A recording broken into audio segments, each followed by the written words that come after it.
सोलापुरात आजपासून पूरग्रस्तांना मदत 10 किलो तांदूळ गहू वाटप करणार। वीज पुरवठा देखील 2 दिवसांमध्ये सुरू करू। जिल्हाधिकारी कुमार आशीर्वाद यांची माहिती।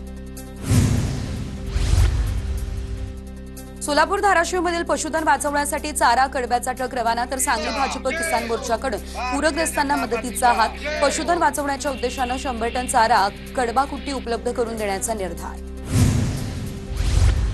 आजपासून 29 सप्टेंबर दरम्यान महाराष्ट्रातील अनेक जिल्ह्यांना रेड अलर्ट तर धाराशिव, नांदेड, लातूर, अहिल्यानगर, बीड या नुकत्याच झालेल्या अतिवृष्टीग्रस्त जिल्ह्यांसह विदर्भ, मुंबई, पुणे यासह कोकणातही काही जिल्ह्यांना रेड अलर्ट। आज आणि उद्या सोलापूरसह धाराशिव आणि अहिल्यानगरमध्ये अतिवृष्टीची शक्यता।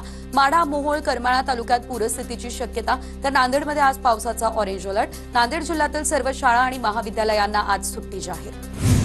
लातूर जिल्ह्यातील सर्वच शाळांना आज सुट्टी जाहीर। हवामान खात्याकडून लातूर जिल्ह्याला रेड अलर्ट मिळाला, त्यामुळे शाळांना सुट्टी। विद्यार्थ्यांच्या सुरक्षेच्या दृष्टीने जिल्हाधिकाऱ्यांचा हा निर्णय।